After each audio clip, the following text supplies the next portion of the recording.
오늘 함께 봉독할 하나님 말씀은 마태복음 23장 1절로 12절까지 말씀을 보겠습니다.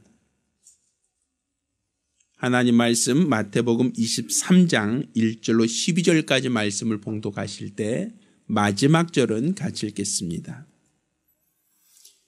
이에 예수께서 무리와 제자들에게 말씀하여 가라사대 서기관들과 바리새인들이 모세의 자리에 앉았으니 그러므로 무엇이든지 저희의 말하는 바는 행하고 지키되 저희의 하는 행위는 본받지 말라. 저희는 말만 하고 행치 아니하며 또 무거운 짐을 묶어 사람의 어깨에 지우되 자기는 이것을 한 손가락으로도 움직이려 하지 아니하며 저희 모든 행위를 사람에게 보이고자 하여 하나니 곧 그 차는 경문을 넓게 하며 옷수를 크게 하고 잔치의 상석과 회당의 상자와 시장에서 문안받는 것과 사람에게 랍비라 칭함을 받는 것을 좋아하느니라.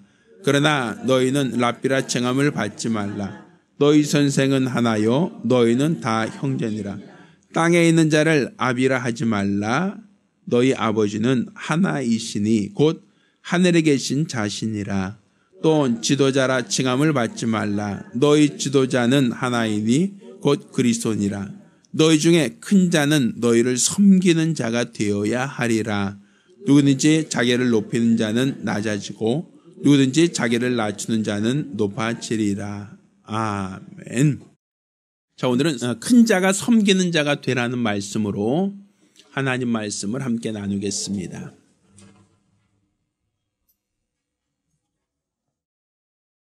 하나님은 겸손을 의의 기준으로 삼으신 분이십니다. 겸손은 하나님이 옳다고 여기시는 기준이라는 얘기입니다. 그러니까 사실 많은 사람들이 겸손이라고 하면 항상 다른 사람들에게 대하여 겸양한 모습, 어떠한 성품적으로나 어떠한 자세가 다른 사람들이 볼 때 존경할 만한 모습으로만 생각을 합니다. 그렇지만 이것은 단지 사람들 앞에서 겸손한 모습이 어떠한 사람의 성품이나 윤리적인 의미로만 이해할 것이 아니라 하나님이 옳다고 여기시는 기준, 의의 기준이라는 사실로 우리가 인정해야 됩니다. 하나님께서 겸손을 의의 기준으로 삼으신 이유는 겸손하지 않은 것, 다른 말로 교만한 것을 하나님이 싫어하신다는 얘기입니다. 하나님은 교만에 대해서는 불의하다라고 여기시는 하나님의 심판의 기준, 심판의 대상으로 삼겠다라는 얘기가 되는 겁니다.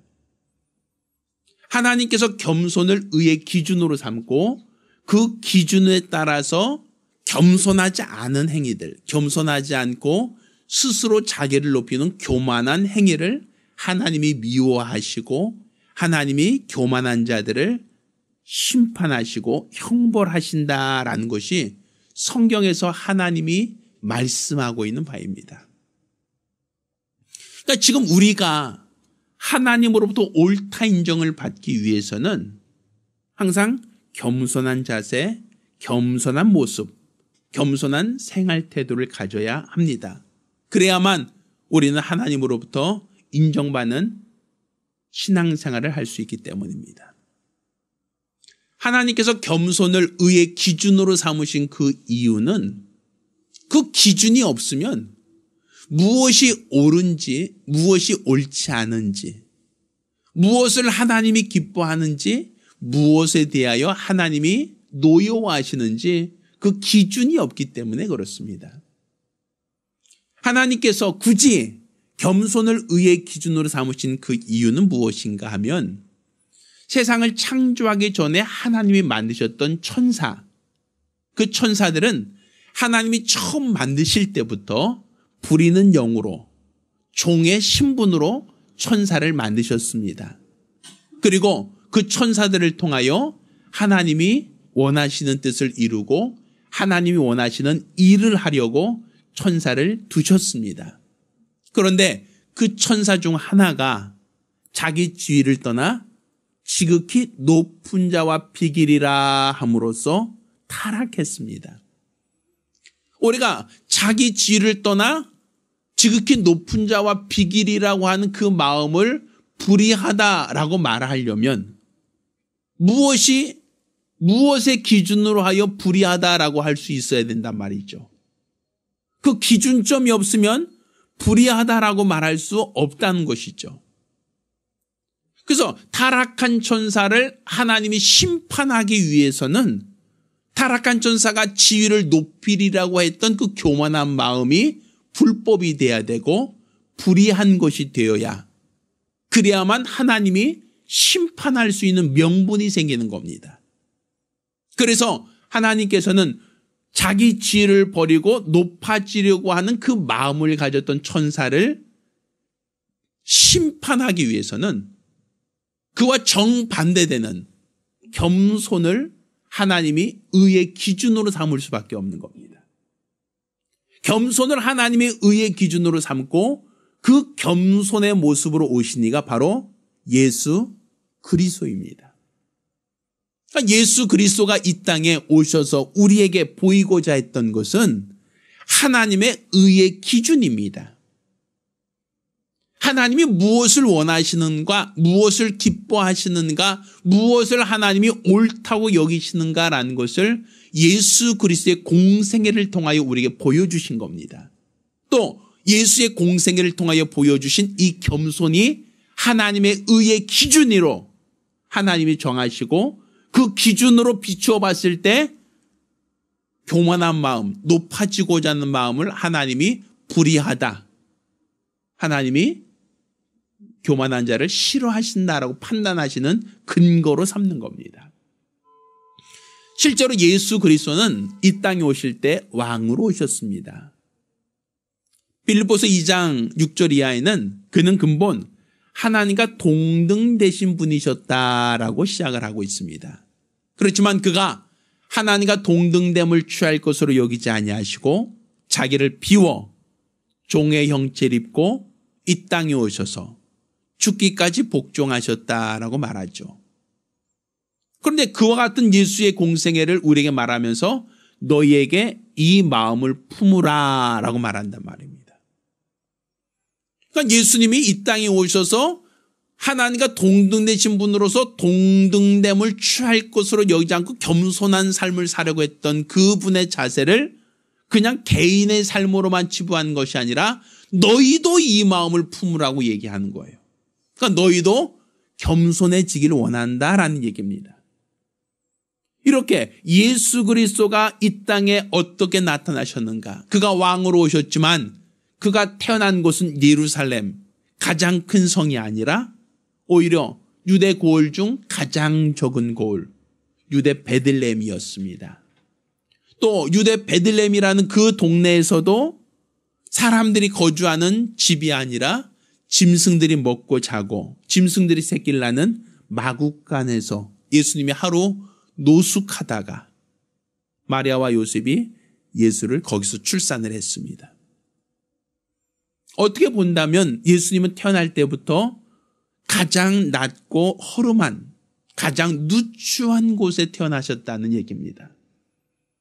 또 예수님이 사셨던 그분의 공생애를 보면 요셉의 이야기가 그 마리아와 요셉이 예수를 예루살렘으로 베들레헴에서 예수를 낳았다라는 그 기록 외에는 거의 남아있지 않습니다. 그 얘기는 다른 말로 예수 그리스도는 어릴 때부터 거의 소년 가장으로 자라나셨을 것이다 라고 얘기를 하는 겁니다. 소년 가정이라고 하는 것이 아마 어떤 의미인지는 아마 이해하실 겁니다. 또한 예수 그리스도는 나사렛 사람으로서 목수로서 생활하셨다라고 하는데 이 목수라고 하는 것은 오늘날로 친다면 집을 짓는 사람, 곧 막노동하는 사람이라고 볼 수 있습니다. 그러니까 건축하는 사람, 돌을 지어 나르고 또 건축 자재 지어 나르는 그 역할, 그게 바로 예수님이 소년 가장으로서 그 어머니와 형제들을 부양하던 책임감 있는 사람이었다는 얘기죠. 또 예수 그리스도께서는 이 땅에서 공생애를 사시는 동안 많은 능력과 많은 재주가 있었지만 그는 그것으로 자신의 재물을 얻거나 자기 자신의 명예를 드높이거나 또 자기 자신의 신분을 상승시키는 수단으로 삼지 아니하셨고 오히려 이 땅에서 고난당하시고 가난하시고 결국은 십자가 달려 피 흘려 죽기까지 하셨습니다. 어떻게 본다면 우리가 부러워할 만한 삶은 아니죠. 많은 사람들이 동경할 만한 그러한 모습은 아닙니다. 그런데도 불구하고 하나님은 예수의 삶을 하나님은 사랑한다, 기뻐한다라고 하며 그의 삶을 의의 기준으로 삼았단 말입니다. 이렇게 사는 것이 바로 하나님이 옳다 인정하는 삶이다. 이렇게 사는 삶이 하나님이 기뻐하는 삶이다. 그러니까 가장 낮아진 모습으로 겸손의 모습을 보이신 그분의 삶이야말로 하나님을 기쁘시게 하는 삶, 하나님이 원하시는 삶이다라고 말하는 겁니다. 하나님이 이렇게 예수의 공생애를 통하여 겸손을 의의 기준으로 삼으셨기에 지극히 높은 자와 비길이라 했던 천사의 타락을 하나님이 형벌할 수 있는 근거가 생기는 겁니다. 또 하늘에서 쫓겨 내려온 천사가 우리 인간들, 첫사람 아담 때부터 우리 인간들에게 무엇을 유혹하였는가 하면 선악을 알게 하는 실과를 먹음으로써 내 눈이 밝아 너도 하나님처럼 될 수 있다라고 하는 제안을 합니다. 그러니까 우리가 선악과를 따먹었던 그 이유가 무엇인가 하면 이거 먹으면 몸에 좋아요, 정력에 좋아요 이런 의미가 아니죠. 이거 먹으면 미용에 좋아요, 피부가 하얘져요 이런 목적이 아니란 말입니다. 선악과를 먹음으로써 너도 하나님처럼 될 수 있다라고 하는 교만한 마음, 그 마음이 바로 인간을 타락시킨 마음입니다. 그러니까 우리 인간들은 첫사람 아담 때부터 세상 임금 마귀에게 속하여 교만한 마음을 가졌고 그 교만한 마음으로 말미암아 타락하였는데 아담의 자손된 우리들 역시도 세상 사람들 역시도 항상 높아지려고 하는 마음 그것을 그냥 우린 본성으로 알고 있단 말입니다. 그래서 세상 사는 모든 사람들은 지금보다 더 나은 삶에 대한 기대치가 있는 거예요. 지금 현재 사는 삶에 만족하기보다는 보다 더 높은 삶, 보다 더 나은 삶, 보다 더 부유한 삶, 보다 더 권력과 명예와 능력 있는 삶에 대한 기대치가 있는 겁니다. 그렇게 부모님들은 자녀들에게 항상 뭘 얘기합니까? 너 공부해. 이 얘기 많이 하시죠? 공부하라는 이유가 무엇이죠? 아이들은 그렇게 듣기 싫어하는 이야기인데도 불구하고 공부하라고 강권하는 그 이유가 뭡니까? 공부해야 더 좋은 학교를 진학할 수 있다. 그럼 더 좋은 학교를 진학하면 그게 뭐가 좋은데요? 더 좋은 학교를 나와야 더 좋은 직장에 들어갈 수 있다.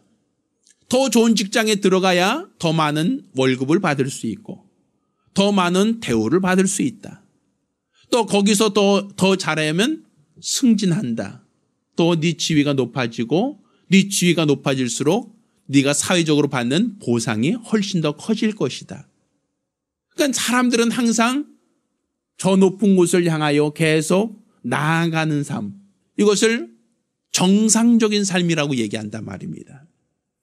노량진 가면 고시촌이라는 곳이 있어요. 쪽박들이 아주 많은데 거기서 고시 공부하는 학생들이 굉장히 많습니다. 행정고시, 사법고시, 여러 고시를 준비하거나 아니면 교사가 되게 준비하는 학생들이 굉장히 많이 있죠. 청춘 남녀들이 청춘의 시간들을 어떤 조그만 한 평, 두 평도 채 안 되는 방에서 그들이 수고하고 애쓰며 준비하는 게 무엇입니까? 내가 임용고사 합격하면, 내가 사법고시 합격하면, 내가 행정고시 합격하면 지금보다 더 나은 삶을 살 수 있어라고 하는 그런 기대치가 있기 때문에 밤잠 안 자고 그들이 열심히 애쓰고 수고하며 공부하는 거 아니겠습니까? 그러니까 모든 사람들은 다 성공하려고 하고 성공한다는 것은 결과적으로 높은 지위, 지금보다는 더 나은 환경에서 살겠다라고 하는 그런 기본적인 욕구를 갖고 있단 말입니다. 그래서 더 높은 곳으로 나가는 사람을 정상적이라고 얘기하고 또 그렇게 높은 지위에 오른 사람을 성공한 사람이라고 부러워하는 겁니다. 끊임없이 높아지려고 하는데 마음을 두고 있단 말입니다. 그러니까 이 세상은 전부 다 하늘에서 타락한 천사가 높아지려고 하다가 타락한 것처럼 첫사람 아담이 지극히 높은 자와 비길이다 하면서 타락한 것처럼 세상에는 모든 사람들의 속성은 다 높은 것을, 더 높아지는 것을 본성적으로 추구하고 있단 말입니다. 그래서 그것을 성공이라고 말하고 그 지위에 오르지 못한 사람을 루저, 실패자라고 얘기합니다. 끊임없이 노력하여 더 위에, 더 높은 곳으로 나아가고자 노력하고 있는 것이죠. 그런데 그것은 하나님이 기뻐하는, 하나님이 원하시는 의의 기준은 아닙니다. 더 높게 나아가서 최고의 절정에 오르면 성공했다, 하나님이 기뻐하신다라고 말하지 않습니다. 하나님이 기뻐하시는 삶은 오히려 높은 데 마음을 두는 것이 아니라 가장 낮은 데 마음을 두는 겁니다. 하나님이 원하시는 삶은 가장 겸손한 자를 원하시고 기뻐하시지 더 스스로가 더 높아지려고 하고 더 나아지려고 하는 것, 이것은 하나님의 심판의 대상이고 형벌의 대상일 뿐입니다. 그러면 과연 우리가 6일 동안 세상 사람들과 살면서 그들과 무엇을 보고 무엇을 경험하고 살고 있는가 하면 더 높아지고 더 나아진 삶을 기대하며 세상에서는 그것을 위해서 노력하다 옵니다. 그리고 교회 와서도 세상에서 어떠한 살던 그 삶의 방식을 교회 내에서도 똑같이 생각을 합니다. 교회 내에서도 집사로서 오랫동안 일했으면 권사나 안수집사나 장로로 어떠한 추대되는 것을, 그것을 하나의 어떠한 집안의 어떠한 명예로 생각합니다. 또 교회 내에서 어떤 전도사나 목사를 교회에서 가장 높은 직위, 높은 계급, 높은 신분이라고 생각합니다. 이 관점은 세상에서 보았던 관점을 교회로 그대로 가져와서 교회에서도 똑같은 계급으로 보는 겁니다. 그렇지만 우리 주님께서 우리에게 보여준 그분의 공생애는 높아지는 것이 아니라 오히려 낮아지는 삶이었다는 얘기죠. 가장 낮아지려고 했던 것이 바로 예수님의 공생애였고, 이 공생애를 하나님의 의의 기준으로 삼았다는 것을 우리가 기억한다면 이 교회만큼은 세상의 다른 모임, 세상의 다른 사람들의 관점과는 전혀 관점이 다른 삶을 교회에서 보여줘야 된다는 겁니다. 교회는 섬기는 자가 큰 자입니다. 그러니까 교회는 예수의 몸이라고 하잖아요. 그리스도가 머리요, 교회는 그의 지체라고 말을 하는데, 교회도 예수가 겸손해지려고 했고 죽기까지 겸손해지려고 하셨다면 교회 역시도 그의 몸이니까 겸손해지려고 하는 그 자세, 겸손해지려고 하는 그 모습, 겸손해지는데 교회는 모든 관점이 거기에 있어야 됩니다. 예수님께서 잡히시기 전날 밤에 제자들의 발을 씻기시며 내가 주와 스승이 돼서 너의 발을 씻겼다라고 얘기합니다.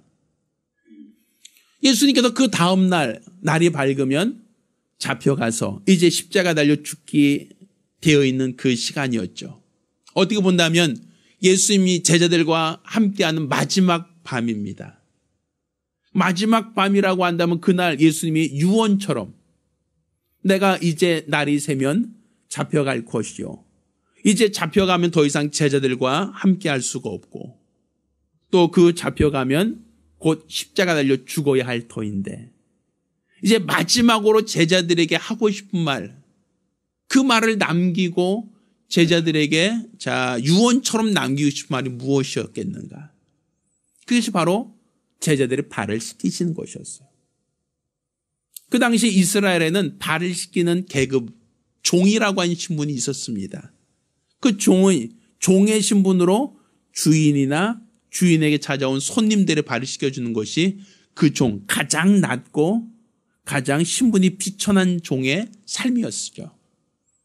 그런데 예수님께서는 종의 신분이 아니라 주와 스승이 되어 너의 발을 씻기겠다라고 하여 예수님이 제자들의 발을 일일이 다 씻겨주셨습니다. 예수님께서 그 모습을 제자들에게 직접 시연하신 이유가 무엇인가?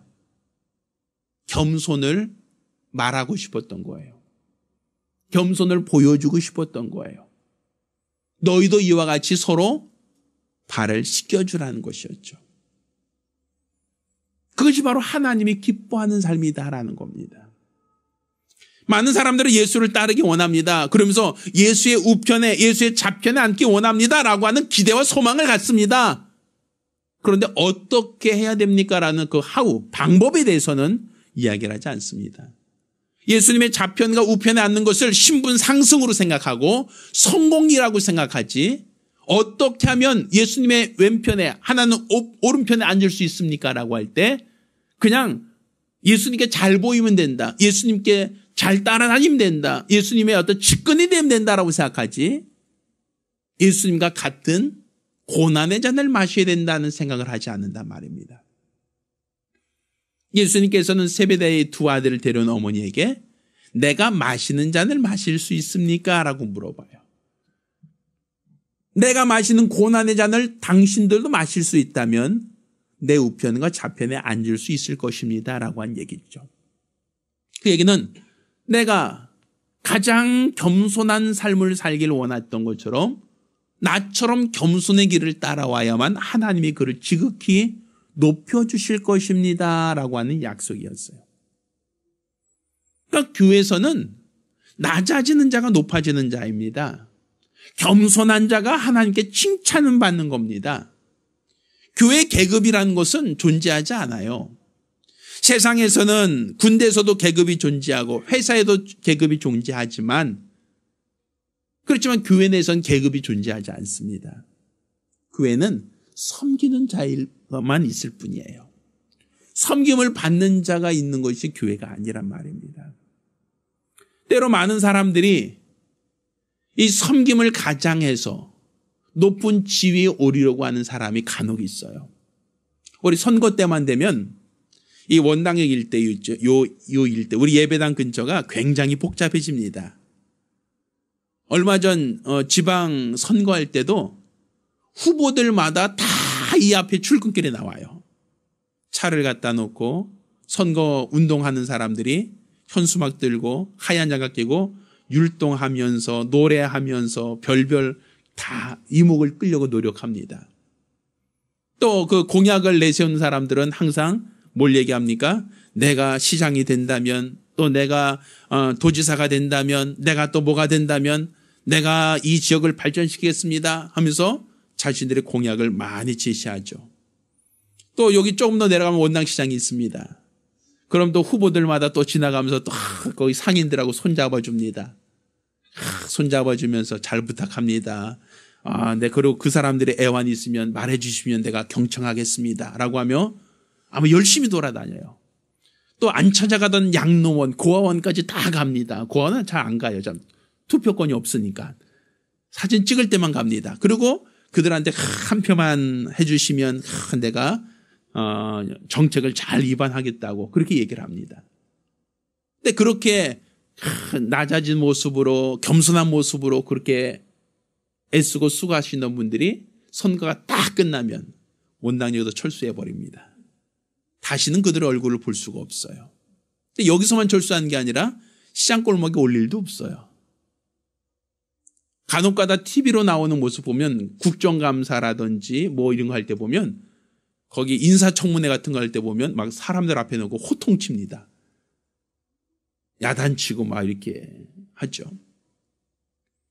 물론 자기들이 어떤 역할 때문에 할 수 있는 부분도 분명히 있습니다만, 내가 국회의원이나 아니면 어떠한 그 지방의회의 어떠한 직을 얻기 위해서 사람들에게 굽신거리고 사람들에게 낮아진 모습을 보였을 뿐이지 실제로 그 사람은 겸손한 것은 아니에요.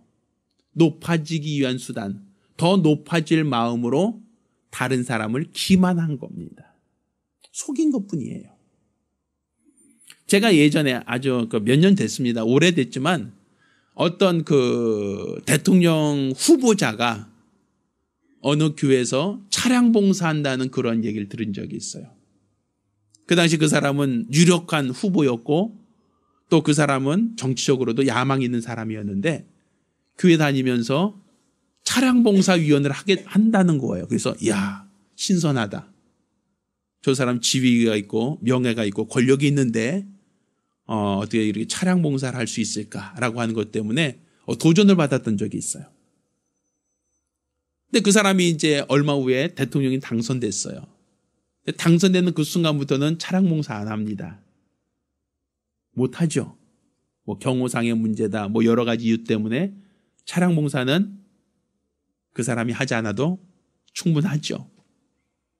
또 그것만이 아니죠. 대통령이 이제 임기 다 끝나고 내려왔는데도 불구하고 이제 임기 다 끝난데도 불구하고 그 일을 하지 않습니다. 왜? 그거는 내가 왜 했어요? 대통령이 되기 위해서 한 거예요. 사람들에게 표를 하나라도 더 얻기 위해서 보여준 것뿐이에요.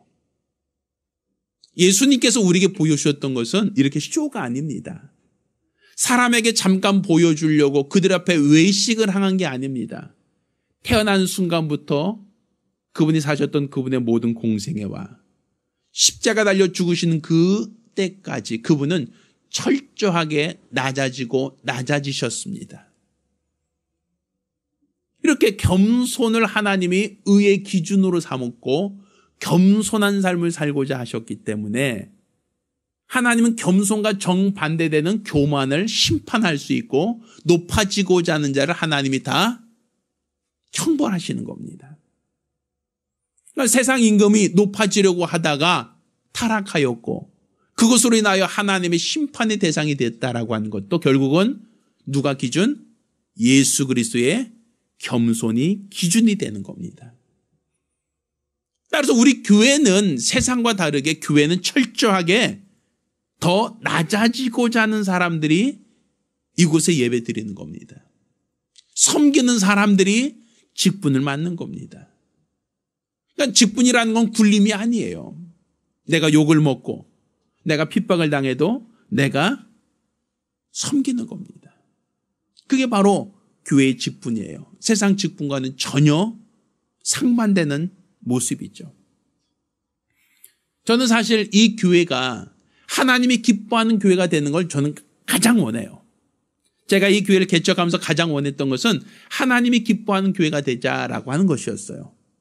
근데 하나님이 기뻐하는 교회가 되기 위해서는 어떻게 해야 되는가? 바로 예수를 판박이 하듯이 예수를 닮아가는 교회가 바로 하나님을 기쁘시게 하는 교회다라는 생각을 해요. 그럼 예수님께서 이 땅에서 공생애를 사신 동안 낮아지고 낮아지고 겸손하고 겸손하려고 하셨으니 이 교회도 예수의 몸된 교회도 어떻게 할 때 하나님이 기뻐하시겠는가?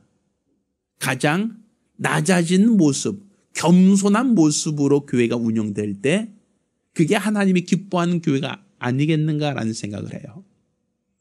그래서 저는 주보나 아니면 달력을 만들 때 거기다 담임 목사 오상훈이라는 이름 쓰는 걸 굉장히 저는 부담스러워해요. 물론 제가 목사이고 이 교회 담임인 것은 분명히 많지만 그거는 계급이 아니기 때문에 그렇습니다. 그래서 작년도 달력만 해도 제가 섬기는 이 오상훈이라고 제가 일부러 이름 앞에다 썼어요. 주보에도 일부러 담임 목사라는 표현을 빼고 섬기는 사람, 섬기는 이 오상훈이라는 이름으로 제 앞에 목사라는 호칭 자체, 담임 목사라는 그 명칭 자체를 저는 즐겨 사용하고 싶지 않았어요. 그냥 그걸 다 빼버렸어요. 그리고 섬기는 이 오상훈. 제가 그렇게 주보에다 남기고 싶고 달력에다 하고 싶었던 것은 어찌하든지 간에 교회는 섬기는 곳이 되어야 되고 교회는 겸손한 곳이 되어야 된다. 모든 직분자는 군림하는 자가 아니라 돕는 자요, 섬기는 자가 되어야 된다라는 것이 제 가장 기본적인 마인드고 그것이 우리 하나님이 가장 기뻐하는 교회의 모습이 아닐까라는 생각 때문이었습니다. 근데 금전도 달력을 만들 때는 저 뒤에 달력 샘플이 있습니다만 아예 섬기는 이 오상훈이라는 이름도 빼버렸어요. 아예. 뭐 담임 목사 누구 이것뿐 아니라 뭐 섬기는 사람이 무슨 뭐 내세우고 섬기는 것도 아닌데 굳이 달력에다 내 이름 석자를 넣어야 될 이유가 없잖아요. 내가 괜히 섬긴다는 것을 자랑하는 것도 아닌데 그건 당연한 것인데 섬기는 이 오상훈이라고 하는 이름을 넣는 것조차도 그것도 외식하는 것 같아서 아예 그거 이름조차도 빼버려서 그냥 교회 이름과 주소와 전화번호만 그냥 넣자. 누가 담임이라고 하는 거 뭐 모르면 어떠냐. 우리 교회는 목사 혼자 군림하는 교회가 아니라 모두가 섬기는 교회가 되어야 되지 않겠는가. 그래서 그 이름도 아예 싹 빼버려서 섬기는 이 오상훈이라는 이름도 싹 아예 그냥 빼버렸죠. 이것은 그냥 하나의 어떠한 제가 기대하는 교회의 모습, 우리 하나님이 원하시는 교회의 모습, 그것은 우리 예수를 닮아가야 한다는 데 있기 때문에 그렇습니다. 우리 예수께서 왕으로 오셨음에도 불구하고 가장 낮은 모습으로 겸손한 모습으로 오셔서 하나님 앞에 의의 기준, 옳다고 여기신 기준이 되었다면 목사도 우리 교회 모든 직분자들도 다 군림하는 위치가 아니라 낮아진 위치에서 섬기고 봉사해야 된다라는 생각입니다. 그것이 마땅한 거예요. 내가 누구 위에서 군림하듯이 야단을 치거나 누구에게 이래라 저래라 시키는 것은 그거는 교회의 생리에 맞지 않습니다. 교회는 서로 봉사하고 섬겨주고 서로 높여주는 것만 있는 것뿐이에요. 저희 교회는 그렇게 되기를 원합니다. 제가 이 교회를 그냥 개척하는 것이 하나의 모임으로 별도로 모이는 것이 목적이 아니라 최소한 세상에 많은 교회가 있지만 우리 주님이 보실 때 야, 이 교회는 이세 아들 중에 막내 아들, 가장 작은 아들, 보잘것없는 아들이지만 내가 그를 높여서 이스라엘의 왕으로 세우겠다. 하나님이 그 계획을 세우신 이유는 그가 가장 겸손했기 때문에 그렇습니다. 우리가 겸손할 때 하나님이 우리를 주목해 보신다는 사실입니다. 우리가 낮아지고 낮아질 때 하나님은 그 사람을 기뻐하신다는 사실입니다. 그래서 세상에서는 모든 사람이 가는 넓고 큰 길이 아니라 좁고 협착한 길로 가라고 얘기하는 거예요. 모든 사람이 다 추구하는 것은 출세라고 하는 높아지고자 하고 더 높아지고자 하는데 모든 마음을 쏘고 그것을 성공이라고 여겨서 모든 사람이 그 길로 다 갈 때 교회만큼은 낮아지는 길, 예수님이 걸어가셨던 골고다의 길, 겸손의 길로 걸어가는 것, 이게 바로 우리 하나님이 원하시는 교회의 모습이고 성도들의 신앙생활이 되어야 됩니다. 과연 여러분은 신앙생활하면서 하늘에 소망 두고 있는 신앙생활하면서 낮아지고자 하고 있는가? 더 겸손하려고 하고 있는가? 더 섬기려고 하고 있는가? 이것은 내가 어떤 소기의 목적을 달성하기 위해서 사람들에게 그런 척하는 것을 말하는 게 아닙니다. 그것은 외식이라고 말합니다. 그건 하나님이 그 마음과 중심을 보시는 분이시기에 하나님으로부터 칭찬을 받기 어렵습니다. 진심으로 내가 다른 사람을 섬기고 다른 사람을 존중하고 높여주는 겸손한 자인가? 바로 하나님은 그렇게 겸손한 자를 찾고 있고 그렇게 겸손한 자를 하나님이 기뻐하십니다. 따라서 저와 여러분 모두가 예수님처럼 겸손하기를 축원합니다. 겸손한 신앙생활하기를 바랍니다. 남들 위해 군림하고 남들에게 존경을 받는 모습이 아니라 오히려 예수님처럼 발을 시키며 제자들이 발을 시켜 섬김의 본을 보여주셨던 것처럼 서로 더 낮아지고 더 낮아져서 우리 하나님 앞에 서는 날 잘하였다 칭찬받을 수 있는 거룩하고 복된 성도들이 되기를 예수 이름으로 축원합니다.